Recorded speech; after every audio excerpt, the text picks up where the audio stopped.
and just seeing all of your faces out there is overwhelming to me. All of my friends, it's just amazing. And I thank you so much for coming out tonight, because it really shows me how much you care. Thank you. Now let me continue with my prepared speech. My heartfelt thanks to Mary, who is not able to be here tonight, and Gloria in her place, the Martin County Historic Preservation Board, distinguished speakers, and all joining in this celebration. Just in case my head would get too inflated from tonight's amazing acknowledgement, and I had no idea the accolades I would be hearing. I was literally brought down to earth 10 days ago while taking a walking tour of Winter Park with the Florida Main Street group. When photographing the red brick 1913 freight depot that serves as the Winter Park History Museum, I stepped back for a wide-angle photo, tripped off the edge of the sidewalk, the camera went flying, I fell and twisted my foot. That's why you saw me seated. I was not being unsociable, it's just better for me to sit right now. The camera still works. Ice packs, elevation, and especially ibuprofen have made it possible for me to hobble around much better tonight with my ego completely in check. Thank you for supporting historic preservation. Let me clear up one very mistaken assumption, that any preservationist of the year deserves all the glory. This is so far from the truth. Our local historians who compile and organize the scattered tidbits of history, librarians, archivists, museum curators and volunteers, newspapers, universities, genealogy, archaeology, and history organizations, community advocates, past and present families, have preserved and shared the information to make it possible for someone like me to write the story. Together we celebrate history tonight, and I sincerely appreciate your support of my historic preservation endeavors. During the Florida pioneer, settler, and boom years, just about every newly constructed structure was noted in newspapers as symbols of progress because there were so few residents and businesses. In my case, it's exciting to do the research and eventually discover those old newspaper articles that describe the who, what, when, where, and how associated with historic landmarks. It is like hitting the jackpot, finding that clue that solves the mystery and that final piece of the puzzle. I hit the super jackpot 48 years ago when I met Edward Preast.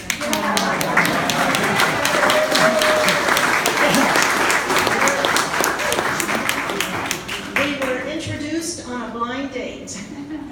He and our family have allowed me to skip the cooking and spend time running businesses, advocating for redevelopment and sidewalks, organizing community events, gardening, playing architect, and doing historic research.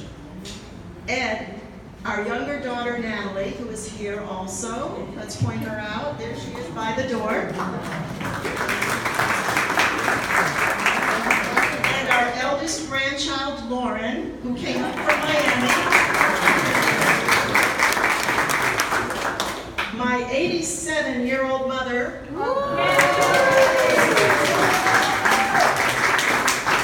and most people say she's my sister, who walks to Rio Nature Park and back every morning, are also here to celebrate tonight. They deserve lots of credit for preparing the family meals and having the patience to accept that I wasn't going to change. I am humbled and honored to accept the award as Preservationist of the Year for 2018 on our team's behalf. And you are my team, all of you. But I need your help. When speaking about historic preservation and discussing our landmark structures, remind everyone that there are benefits to having a structure listed on any historic register. Only if public funds are accepted for restoration or rehabilitation do regulations from the Secretary of the Interior kick in. That is a huge misconception that's out there. I'm sure you've heard it before. Oh, don't do anything with a historic building. There are strings attached. Not so. Being listed on a historic register records the significant history of that structure for present and future generations. Property owners who do not accept public money for rehabilitating their historic buildings can do anything they wish with that property, including demolition. So get out there, team. Educate the public and give them the great news that a designation on any historic register acknowledges the structure's worthy history, adds value to the property, gives the property owner bragging rights, and celebrates the neighborhood's heritage, character, and authenticity. Thank you so much for coming.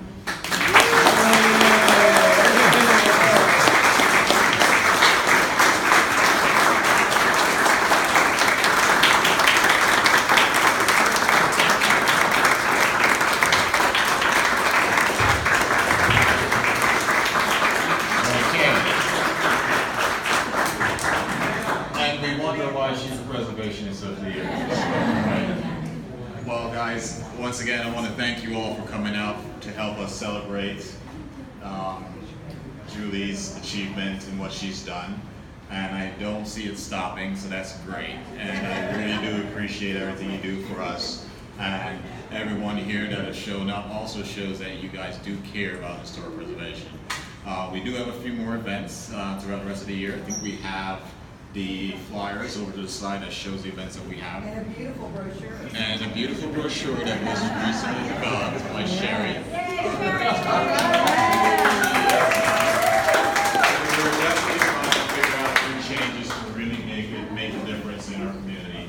And to Julie's point, to definitely help us get the word out. Just because something is tagged as historic doesn't mean that it's a detriment. And you're talking to someone who develops historic properties in South Beach. I've watched. I actually did a building that was deemed historic in the National Registry, and when we were done, we took three existing military barracks that were apartments, ended up taking the building, keeping the historic character, and came up with 99 boutique units. And this was done by a client that was out of Portugal who believes that, 100 years is nothing. We restored 1,500-year-old buildings. So that just goes to show we are not old yet. And everything we do is to preserve that so we can say, hey, this building is 1,600 years old, past our time. So once again, I do appreciate you all being here, and I thank you for your time, and here to honor Ms. Julie. One more round of applause, please. Before